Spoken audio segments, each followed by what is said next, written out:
વારંવાર પેશાબ જાઉં, પેશાબમાં બળતરા થાઉં, પેશાબ છૂટથી ન થાઉં, ટીપું ટીપું કરીને પેશાબ થાય છે.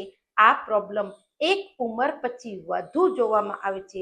યુરિન ઇન્ફેક્શન થઈ જાય છે.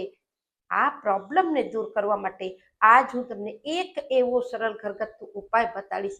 અમુક લોકો તો એવા પણ હોય છે જેને વારંવાર યુરિન ઇન્ફેક્શન થઈ જાય છે. એના માટે તો આ જે ઉપાય છે એ ઔષધિનું કામ કરશે. હું Kalpana Rathod, acupressure acupuncture therapist, diploma in alternative medicine. ઉપાય માટે તમને 3 વસ્તુની આવશ્યકતા છે જે કે તમારા રસોડામાં જ ઉપલબ્ધ છે. નંબર 1, તમને સૂકા ધાણા લેવા છે. જે આપણે મસાલામાં ધાણા ઉપયોગ કરીએ છીએ એ આખા ધાણા લઈ લેજો. 1 ચમચી તમને ધાણા લેવા છે. 1 ચમચી તમને જીરું લેવું છે. બંનેની તાસીર ઠંડી છે. અને ત્રીજા નંબરની જે વસ્તુ છે 1 ચમચી આમળાનું ચૂર્ણ લઈ લેજો.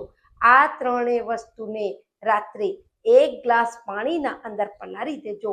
આખી રાતમાં એના ઔષધિ ગુણ બધા પાણીમાં આવી જશે અને સવારે એ પાણીને ખૂબ સરસથી બોઇલ કરી ખદખદાવી એને અડધું કરી લેજો.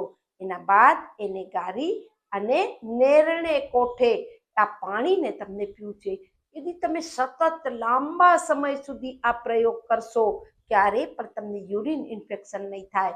અને અવારનવાર યુરિન ઇન્ફેક્શન થાય છે, તમે 4-6 દી આ પાણી પી લેજો. ચમત્કારિક તમને રિઝલ્ટ મળશે. સ્વસ્થ રહો, મસ્ત રહો, ખુશ રહો, વધુથી વધુ લોકોને શેર કરો. નમસ્કાર.